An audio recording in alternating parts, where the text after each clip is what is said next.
Vamos abrir a palavra de Deus em Efésios capítulo 1. Se você não decorou até agora, esse cântico é tirado desse texto. Fico feliz que os irmãos utilizaram.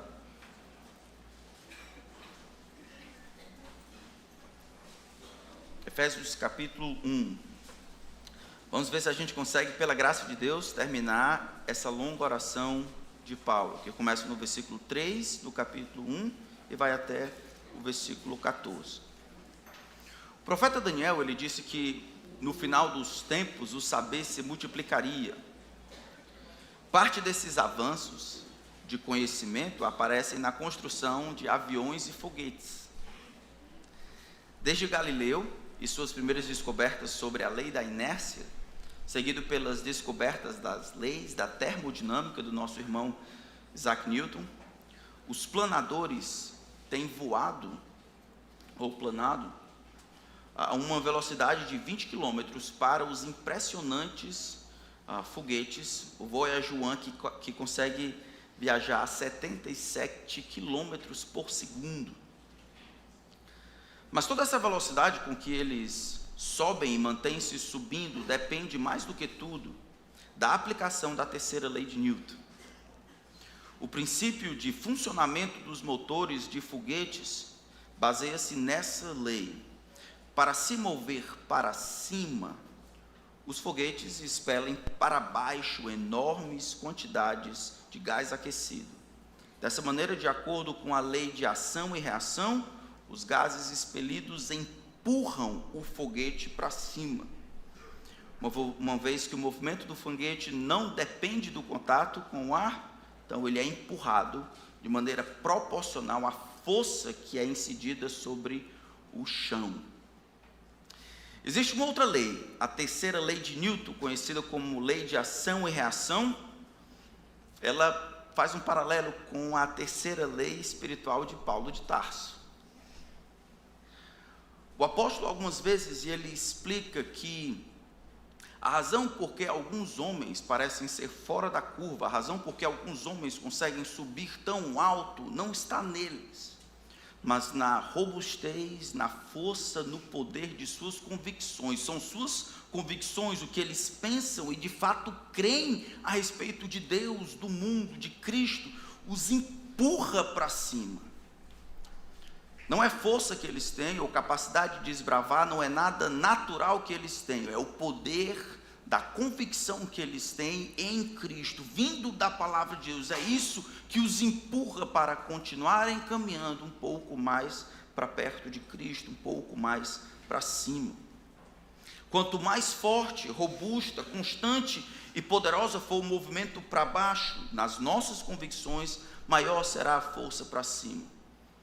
Essa é a explicação, eu acho, dessa terceira lei espiritual de Saulo de Tarso, porque tantos homens e mulheres vivem na mediocridade espiritual como discípulos de Jesus. De acordo com essa lei espiritual, para cada convicção surgem atitudes com intensidades iguais, mas com sentidos opostos. É a força e o poder de uma convicção espiritual que cria a força propulsora para viver nas alturas do envolvimento espiritual. O problema não está na máquina, o problema não está em nós, o problema está na profundidade, robustez, correção, pureza, intensidade das nossas convicções teológicas. No final das contas, nós somos o que nós cremos. Porque homens como o apóstolo parecem tanto viverem completamente fora da curva, viverem tão mais alto, continuarem se propagando em direção ao reino, se diferenciarem do ombro para cima de tantos outros. A razão está na robustez da sua convicção espiritual. É isso que nós encontramos aqui na carta de Paulo aos Efésios, capítulo 1, do versículo 3 até o versículo 14, essa longa oração onde Paulo consegue sumarizar todas as coisas relacionadas quase ao plano de Deus. Ele fala de um plano que aconteceu antes que houvesse mundo, ele fala de uma realidade eterna que aconteceu antes que houvesse mundo, onde Deus, na eternidade passada, escolheu adotar alguns para pertencerem a Ele, a despeito do que esses haviam feito. farinha do mesmo saco, pecadores perdidos. No tempo e no espaço, a segunda pessoa da Trindade, nosso Senhor Jesus Cristo, é a remissão dos pecados, é a maneira como Deus consegue se tornar propício e justo, consegue demonstrar misericórdia e justiça, cobrando o débito que nós tínhamos da conta do próprio Senhor, cravando-o na cruz por causa dos meus pecados, por causa dos nossos pecados. E mais na frente, a garantia dessa redenção acontece por meio do Espírito. Todos esses três movimentos dessa Trindade santa, pensando em salvar alguns pela graça, todos eles terminam com um grande finale. O propósito último de fazer do jeito que fez, de salvar os homens pela graça, de escolhê-los antes que houvesse mundo, morrer por eles, para que eles pudessem ser redimidos, selá-los para que protegesse-os, para que eles pudessem receber de fato o que Deus planejou para eles. Todo esse movimento tem um propósito último, que é o propósito da vida de Paulo. É o louvor da glória de Deus. É para o louvor da glória de sua graça. É para a exaltação, para de alguma forma acrescentar brilho naquilo que já ofusca, acrescentar crédito àquilo que é infinito, acrescentar robustez àquilo que já é forte. Nós vamos ver essa frase acontecendo no final de cada movimento, aqui nesse texto. Então acompanhe comigo enquanto eu faço a leitura de Efésios capítulo 1, a partir do versículo 3 até o versículo 14. E hoje, com a graça de Deus, nós vamos procurar finalizar essa longa oração. Então diz assim a palavra do grande Deus: Bendito seja o Deus e Pai de nosso Senhor Jesus Cristo, que nos abençoou com todas as bênçãos espirituais nas regiões celestiais em Cristo. Antes da fundação do mundo, Deus nos escolheu nele para sermos santos e irrepreensíveis diante dele. Em amor, nos predestinou para ele, para sermos adotados como seus filhos, por meio de Jesus Cristo, segundo o propósito de sua vontade, para louvor da glória de sua graça, que ele nos concedeu gratuitamente no amado. Nele, temos a redenção pelo seu sangue, a remissão dos pecados, segundo a riqueza da sua graça, que Deus derramou abundantemente sobre nós em toda a sabedoria e entendimento. Ele nos revelou o mistério da sua vontade, segundo o seu propósito que ele apresentou em Cristo, de fazer convergir nele, na dispensação da plenitude dos tempos, todas as coisas, tanto as do céu como as da terra.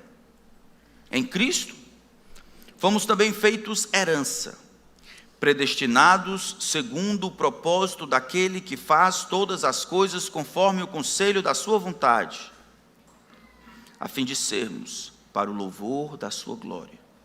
Nós, os que de antemão esperamos em Cristo, nele também vocês, depois de ouvirem a palavra da verdade, o evangelho da salvação, tendo nele também crido, receberam o selo do Espírito Santo da promessa. O Espírito é o penhor da nossa herança até o resgate da sua propriedade, em louvor da sua glória. Então vamos orar. Senhor, a tua palavra está aberta diante de nós, e as verdades que nós encontramos aqui não são encontradas em nós mesmos. Não é importante para nós saber a minha opinião ou a opinião dos outros sobre vida, sobre morte, sobre céu, sobre inferno. É por isso que nós buscamos na tua palavra, confiamos a nossa alma, a alma dos nossos familiares, nossos filhos, na verdade. Por isso eu peço que o Senhor não nos permita fugir do que ela tem a dizer. Que ela seja a nossa regra, a linha sobre a qual os nossos pensamentos caminham. Pedimos a Ti, Espírito, que nos cela, mas também que nos convence, que nos mostra Cristo, Que o Senhor nos ajude a aprendermos com todos os santos qual é a largura, o comprimento, a altura e a profundidade, para sermos tomados de toda a plenitude do amor de Cristo, compreendermos o tamanho desse amor gracioso que veio ao nosso encontro, para nunca mais nos sentirmos rejeitados, sendo que Deus nos acolheu por graça, nunca mais nos sentirmos sem propósito, sendo que Deus nos deu propósito de vida em Cristo, nunca mais nos sentirmos melhores do que os outros, sendo que a salvação veio a nós por graça, não por mérito. Por isso, nos ajuda, Senhor, a mais do que entender, nos ajuda a colocar em prática as implicações dessas verdades aqui. Possamos, de fato, com todos os santos, vivermos para o louvor da glória da Tua graça. Em nome de Cristo.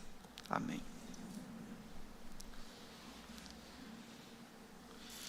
Então, a gente já viu o nosso texto, ele começa com uma nota de abertura: bendito seja o Deus e Pai de nosso Senhor Jesus Cristo. Deus deve ser abençoado, Deus deve ser bendito, deve-se falar bem a respeito de Deus. Por quê? Porque Ele nos abençoou, como nós cantamos aqui, em Cristo, Ele nos deu toda sorte de bênçãos espirituais. Não bênçãos materiais simplesmente, não as coisas que são consumidas nessa vida, mas todas as realidades espirituais, toda a bondade de Deus foi colocada em Cristo, e aqueles que recebem de Deus bondade, recebem de Deus essa bondade que está em Cristo, e em Cristo somente. E aí, depois disso, o apóstolo começa a descrever o conteúdo dessas bênçãos espirituais. Se vocês olharem bem, ele começa dizendo que antes da fundação do mundo, versículo 4, Deus nos escolheu nele e em Cristo, para sermos, não porque éramos, para sermos santos e irrepreensíveis. Em amor nos predestinou para Ele, para sermos adotados como seus filhos, por intermédio de Jesus Cristo, segundo o propósito de sua vontade, para o louvor da glória de sua graça, que Ele nos concedeu gratuitamente no amado. Ufa! Tem muita coisa aqui. No versículo 5 diz que a motivação foi amor, em amor. Ele diz que Deus nos predestinou, que é um pouco diferente do que ele havia falado anteriormente sobre essa escolha unilateral da parte de Deus para pertencermos a Ele. Agora ela é enchida com um conceito diferente, que é predestinação. A escolha unilateral da parte de Deus fala dessa decisão de Deus tirar alguns dessa massa de homens pecadores, ninguém melhor do que ninguém, para pertencer a Ele. A palavra predestinação, no entanto, fala daquele movimento da parte de Deus de atribuir um final decisório àqueles que Ele havia escolhido. Ele escolhe, mas não escolhe sem propósito. Ele escolhe não somente para pertencerem a Ele, mas para que no futuro eles pudessem ser adotados para Ele. Se a escolha antes da fundação do mundo fala do início de Deus no tratar com bondade, a predestinação fala do propósito último de Deus de pertencermos a Ele. Ele pré-ordena, Ele destina o final de antemão. Isso está dentro dessa escolha unilateral da parte de Deus, que é feita em graça. Ele nos predestinou para Ele. Como assim para Ele? Para sermos adotados como seus filhos.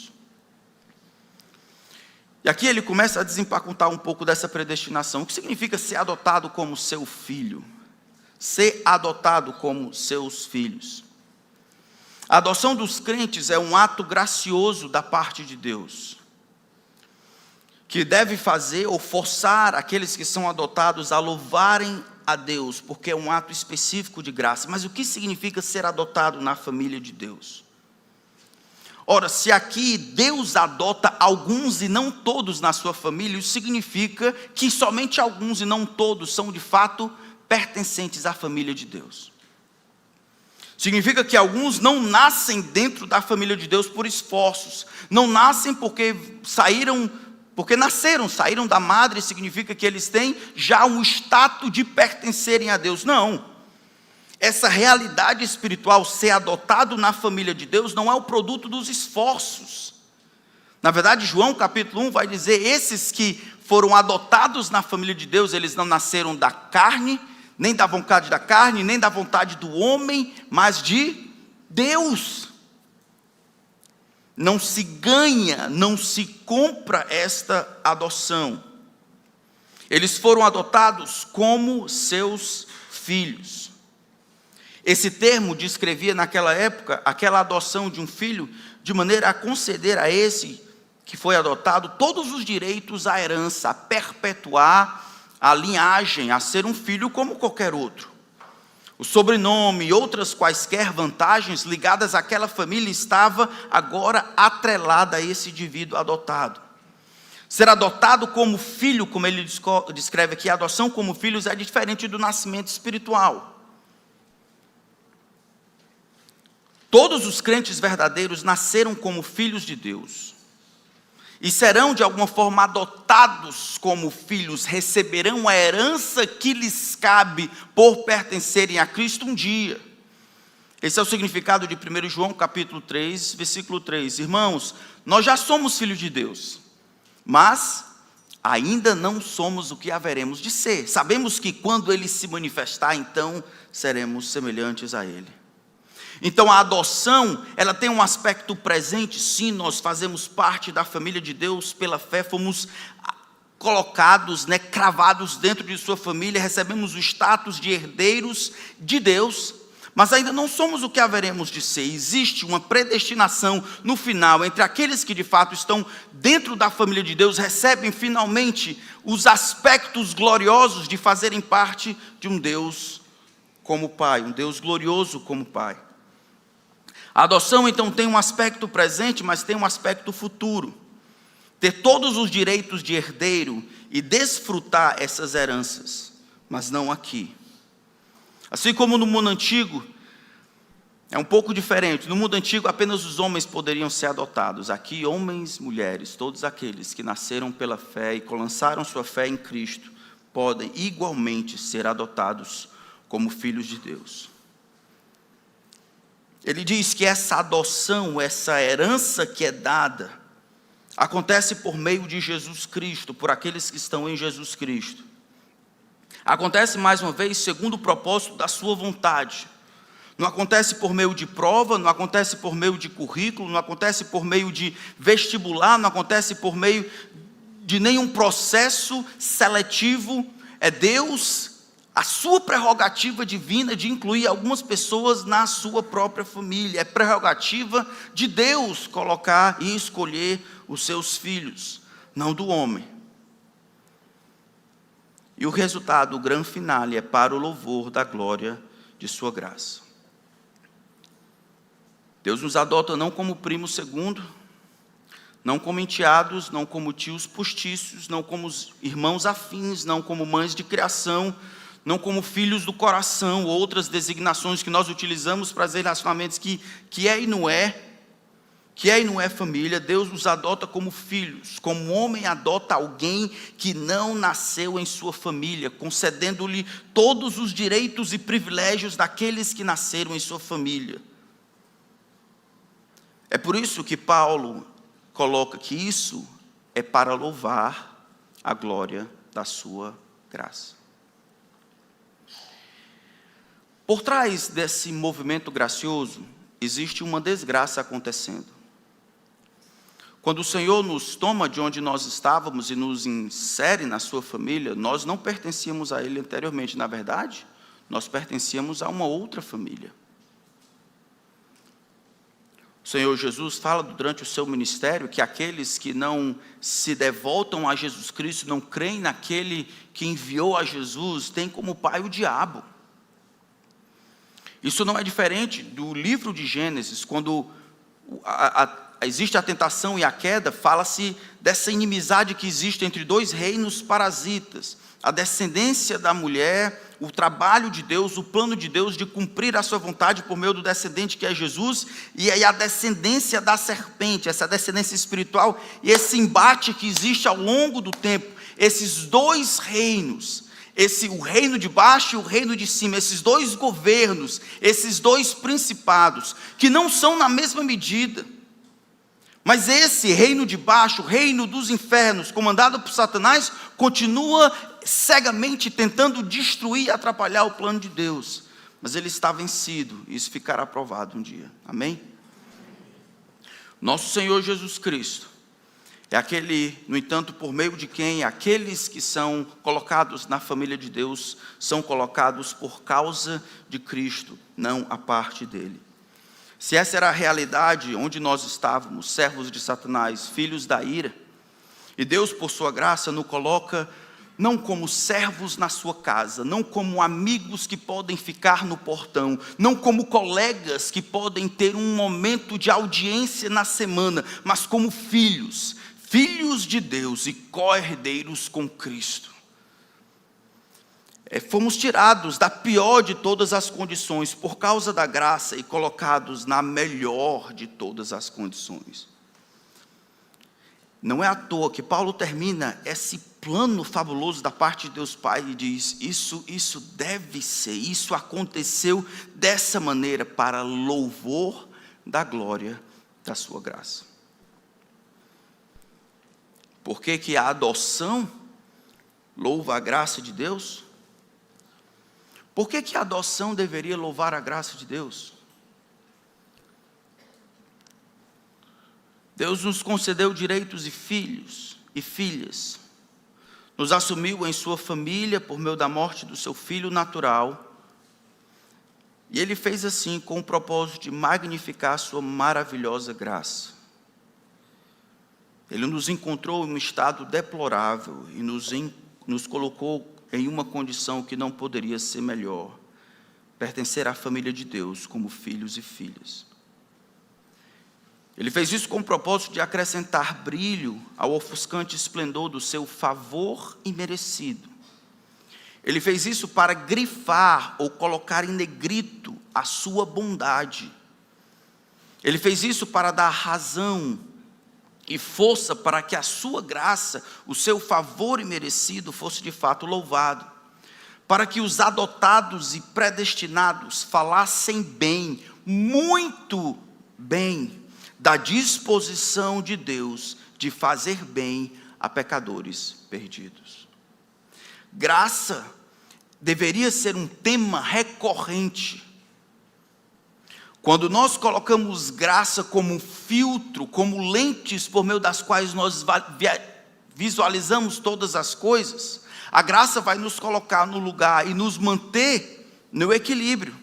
É pela graça de Deus que eu sei que eu não sou melhor do que nenhum de vocês. É pela graça de Deus que eu posso olhar um pecador, um assaltante, um traficante, um estuprador e olhar para ele não de cima para baixo, nem de baixo para cima, mas do mesmo nível. Porque o que nos separa não é a educação, não é a história, não é porque falaram de Jesus para mim. O que nos separa é a graça de Deus, a escolha unilateral que foi feita antes da fundação do mundo. Se Deus quiser, por cima de pau e pedra, estupro, morte, aquele homem será como eu, vai parear no céu como alguém que é filho de Deus.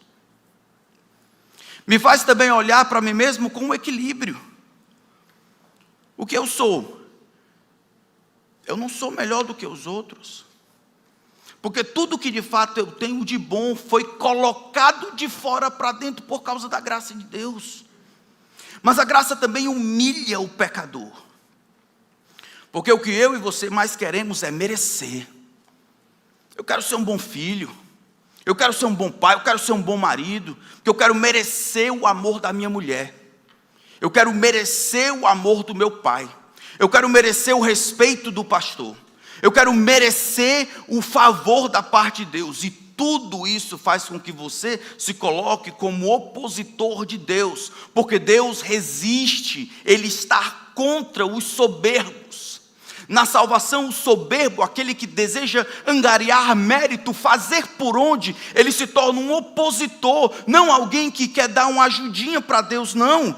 Ele se coloca como aquele que não acredita, não se submete ao padrão, ao caminho que Deus colocou, que é por meio dele para a salvação, mas ele quer criar um outro caminho.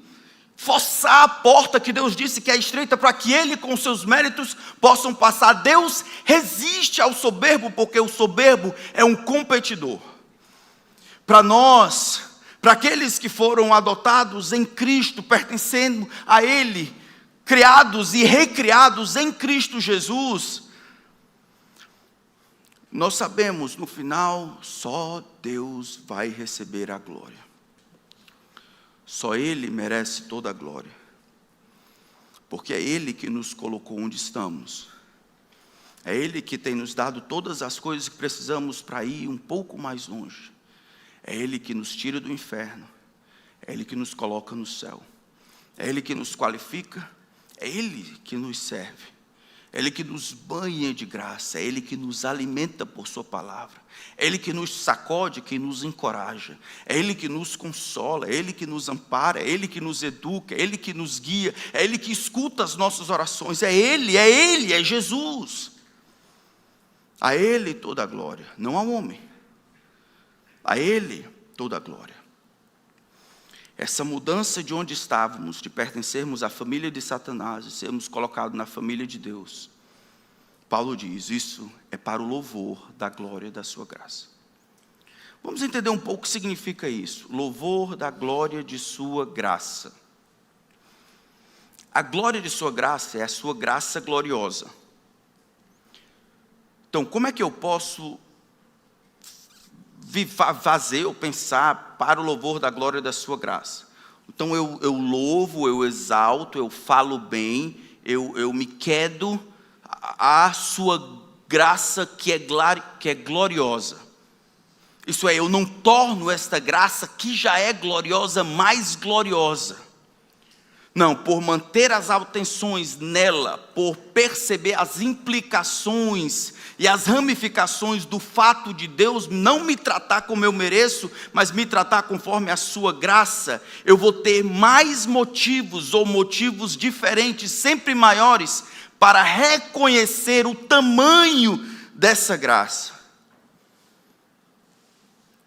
E ao fazer isso, ao falar bem da multiplicidade de efeitos dessa graça, eu louvo a riqueza da sua graça. Ela é muito maior do que eu e você conseguimos esgotar. É muito maior do que eu e você conseguimos finalizar. Nós precisamos crescer nisso. Porque esse é o propósito de Deus em nos adotar na sua família. Pastor, eu pensei que era Deus que queria me salvar. Ele quer lhe salvar. Diferente, até secundária. É por isso que muitas pessoas recebem um negócio de um chamado, ou justificam a sua disposição de seguir a Cristo com um chamado. Só que quando a gente olha no Novo Testamento, todas as vezes que Jesus chama as pessoas, Ele não chama e um chama o segundo momento. Ele pode separar para uma atividade diferente, exclusiva. Mas um chamado é um só. Vocês lembram de Lucas capítulo 9? Se alguém vem a mim, não aborrece pai, mãe, filho, filha e tudo. Ou seja, bote sua família na fila. Ele diz 3 coisas. Você vem a mim, você nega a si mesmo se nega dia após dia, toma a sua cruz e me siga. Esse negócio de aceitar Jesus, isso não existe. Isso não existe. Você, dia a dia, nega a si mesmo, toma a sua cruz e siga.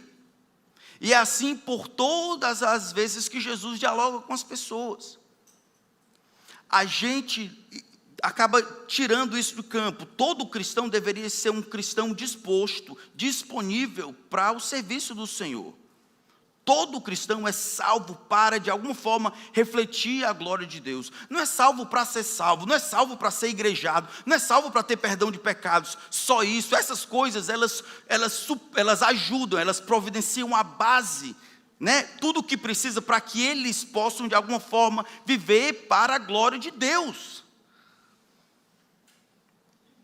Não é à toa que esse ativismo é o que vai matar muitas pessoas, que irão para o inferno enganado, porque fizeram uma coisa aqui e outra acolá. Fala da disposição de seguir a Cristo, é o que ele está dizendo aqui. Deus cria Israel com um propósito que perpassa Israel, vai além de Israel. Israel foi para o exílio e as outras coisas porque ignorou a missão de Deus e esbarrou nele. Ele confundiu ministério com chamado.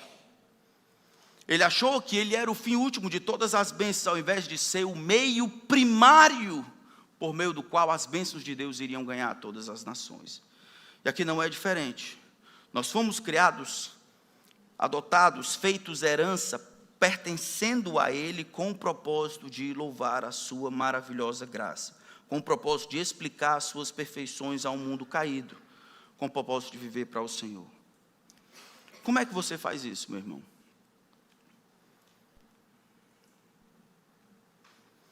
Como é que você faz isso? Essa é uma pergunta legítima, não? Quais são as diferenças de pertencer a Cristo, de ser o tesouro móvel, de ser um agente na mão de Deus, em que Ele pode mexer conforme Ele queira, para demonstrar aos outros as belezas e perfeições de Cristo? Isso não é para os evangelistas, isso não é para os missionários e pastores, isso é para todo aquele que foi adotado na sua família, para todos aqueles que foram feitos herança em Jesus Cristo. Essa rebeldia contra a nossa origem é a mesma rebeldia que nós encontramos naqueles, por exemplo, que nascem homens e teimam querendo ser outra coisa, ou que nascem mulher e teimam. É um problema de natureza, de essência, é o homem querendo se rebelar contra o Criador. Nós fomos recriados em Cristo para sermos servos e escravos dele, para o louvor da glória da sua graça. Nós vivemos para Ele. Olha Efésios capítulo 2, já que estamos aí no primeiro.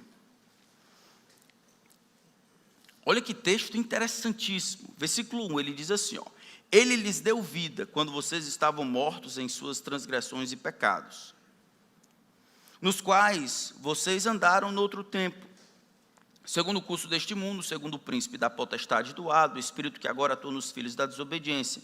Entre eles, também nós todos andamos no passado, segundo as inclinações da nossa carne, fazendo a vontade da carne e dos pensamentos. E éramos, por natureza, filhos da ira. Essa é a nossa condição antes de Cristo. Mas Deus, sendo rico em misericórdia, por causa do grande amor com que nos amou, e estando nós mortos, para que fique claro, em nossas transgressões, nos deu vida juntamente com Cristo. Pela graça vocês são salvos, e juntamente com Ele nos ressuscitou. Isso é ser adotado no futuro. Ele nos ressuscitou e com Ele nos fez assentar nas regiões celestiais. Vocês estão vendo a parábola ascendente? Nós estávamos mortos em nossos delitos e pecados, mas essa mortandade não era inativa. Nós, na nossa putrefação, nós éramos ativos para odiar a Deus, debaixo do controle de Satanás, do príncipe da potestade do ar, dos filhos que agora atuam na desobediência. Então a salvação vem de fora para dentro, mas Deus, a despeito do que o nosso comportamento evocava da parte de Deus, mas Deus, motivado por sua misericórdia e a sua graça, Ele teve compaixão de nós, e aí Ele nos ama, mas esse amor não tem mérito da outra parte. Ele não ama aqueles que são legais de amar, é um amor gracioso, insiste. Ele vê a feiura na nossa condição, e aí Ele nos ama, Ele nos dá vida, mas tem mais, Ele nos ressuscita, mas tem mais, Ele nos coloca nas regiões celestiais, em Cristo Jesus. A pior condição possível, até a melhor condição possível. Louvado seja Deus por isso, amém? Mas olha o versículo 7. Qual o propósito que subjaz isso? Deus fez isso. Deus fez isto, Deus operou a salvação pela graça, Ele planejou dessa maneira para mostrar nos tempos vindouros. Para mostrar, e você pergunta, para mostrar para quem? Quem é que está observando o que se passa no reino celestial? Quem é que observa o plano desenrolar de Deus? Quem é que olha e vê os homens nos seus pecados mortos, depois sendo transformados por Deus em triunfos de graça, troféus da graça de Deus? Quem é que observa isso? Todo mundo. Anjos, demônios, salvos, não salvos, todos eles olham e deveriam de queixo cair e dizer: só Deus, só Deus.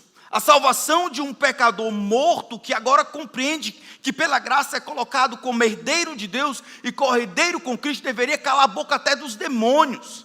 Como é que pode Deus fazer assim? Como é que pode Deus pegar alguém assim e colocar exatamente ali? Alguém que o odiava, agora o ama. Alguém que vivia para se distanciar dele, agora luta para estar perto de Deus. Como é que pode ser isso? Foi exatamente o que Deus tensionou. Ele intencionou que nos séculos vindouros, nos tempos futuros, depois de ter se operado a salvação, a suprema, a rica graça de Deus para conosco em Cristo Jesus estivesse na vitrine. Foi para isso. O nosso grande Deus consegue utilizar pecados. Irmãos, a gente precisa entender isso. Porque a criação ela demonstra o poder de Deus. Demonstra a sua beleza, demonstra a sua criatividade, a sua complexidade. A criação, ela revela a glória de Deus. Mas a criação não revela graça. Não assim. Porque graça implica demérito. Graça implica demérito. A criação, nesse sentido, não importa, nós ou o cinturão de Júpiter, nós expressamos as mesmas coisas, né? Os dois átomos de hidrogênio e oxigênio que se unem para criar as moléculas de água. O macaco Tião, lá do zoológico do Rio de Janeiro, é a mesma coisa. Todos eles, pela própria existência, eles devem adorar o Criador.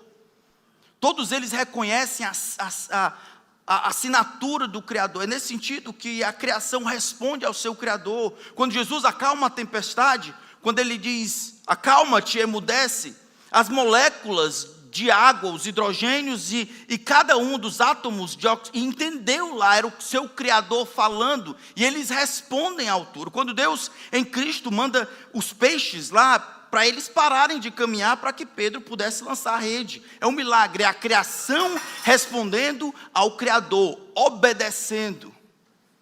Mas a graça vai além disso. A graça vai além disso. Esse relacionamento de criador e criatura não louva a sua graça, porque não implica demérito, pecado. O relacionamento entre Criador não implica esse demérito moral, apenas a variação de grandeza. Deus é maior do que a sua criação. Manda quem pode, obedece quem tem juízo. Manda o Criador, obedece quem é criatura. Mas esses relacionamentos de Criador e criatura não magnificam a graça como a salvação que se opera em Cristo. Peixes e anjos são constrangidos pela graça de Deus. Eles nunca insultaram e odiaram ao Deus, e ao invés de receberem condenação, tiveram os pecados perdoados à custa da morte do Criador. A criação, de uma maneira geral, ela nunca foi objeto desse movimento gracioso da parte de Deus. As pedras, as moléculas, essas assim, nunca tiveram seus pecados lançados sobre a conta de outro, que embora fosse um voluntário, também era uma vítima inocente. Eles não foram amados de tal maneira que Deus tem enviado o seu único filho. Eles não tiveram paz com Deus às custas das perturbações e o cálice da ira do Deus 3 vezes santo, sendo bebido sem mistura por outro. Eles não sabem o que significa merecer condenação e receber perdão. O que significa odiar e receber amor em troca.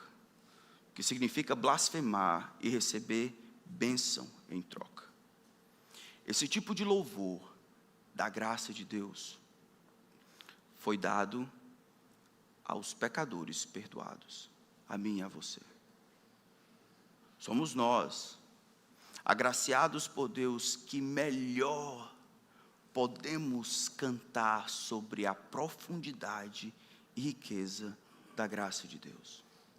Os outros, os muitos, eles adoram Deus em seu poder e criação, mas em graça, nesse sentido, que implica demérito moral, não, nunca. Somos nós que adoramos ao Senhor nesse sentido.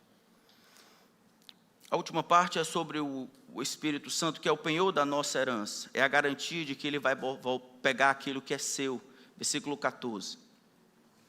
O resgate da sua propriedade, é o selo que demonstra que nós pertencemos a Ele, e Ele vai buscar aquilo que é seu. E aí, nessa glorificação que vai acontecer no seu resgate, quando Ele voltar para buscar o que é seu, Deus finalmente receberá a glória, quando Ele concluir o trabalho em nós. Se vocês olharem bem, as outras vezes em que acontece essa doutrina, do grande finale da parte de Deus, no livro de Efésios, todas acontecem no capítulo 1, 2, 3 e 4, que é os capítulos em que ele fala de doutrina. A ilustração do foguete, mais uma vez aqui aparece. É essa base do que se operou em Cristo, que vai ajudar, essas convicções que vai ajudar, para que mais na frente, no versículo, capítulo 5 e 6, ele diga para o marido: marido, ame a sua esposa, como Cristo amou a igreja. Filhos, obedeça a seus pais.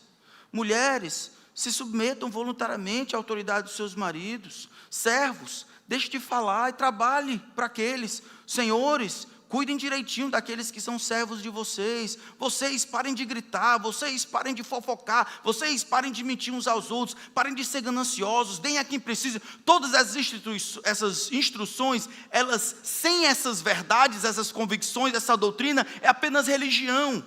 É uma lista de coisas que a gente tem que fazer. São as doutrinas.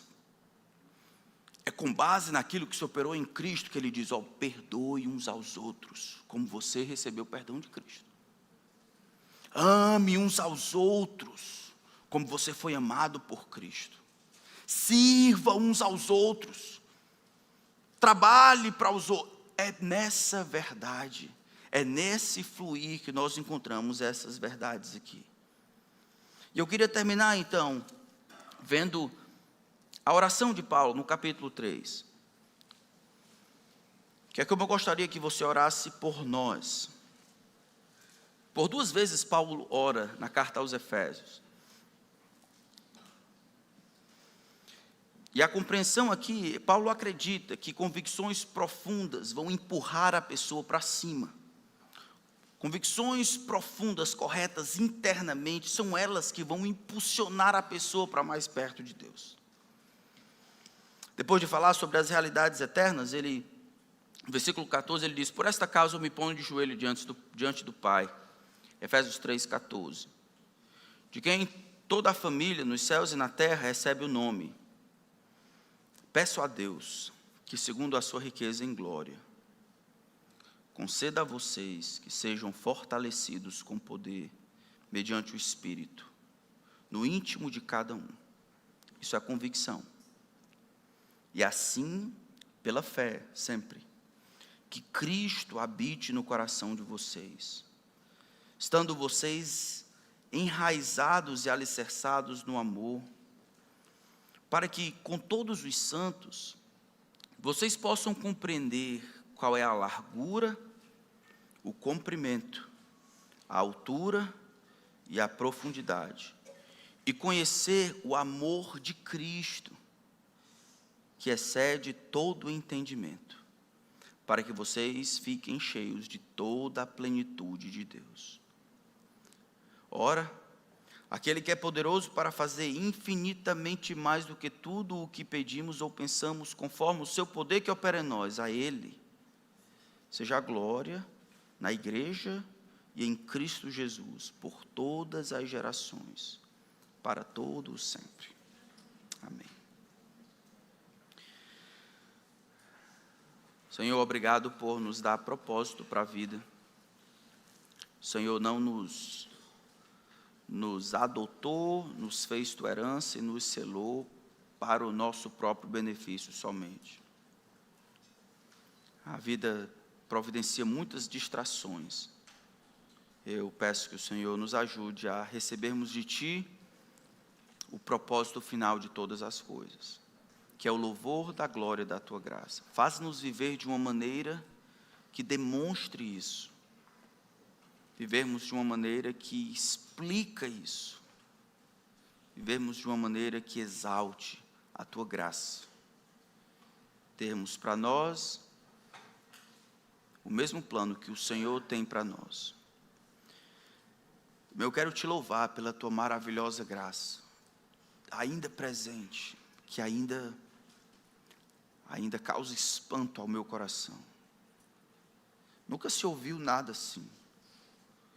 Um Deus que trabalha para aqueles que em Ti esperam, um Deus que, a despeito do nosso ódio e incredulidade, da nossa imoralidade e perversão, da nossa lascívia e desonestidade, a despeito da nossa descrença e da nossa desobediência, a respeito das nossas iras, das nossas frustrações, das nossas reclamações, a despeito de tudo isso que éramos e que tinha em nosso coração, o Senhor não nos tratou como nós de fato merecemos.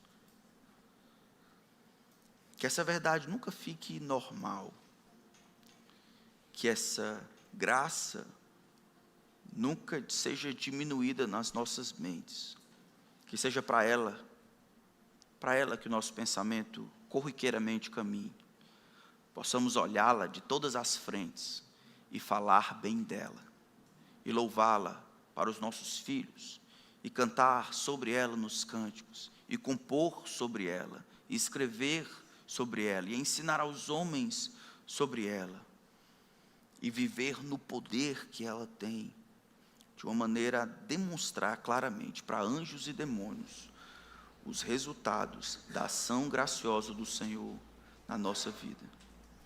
Que seja essa a minha vida, para explicar as implicações da graça num pecador miserável como eu.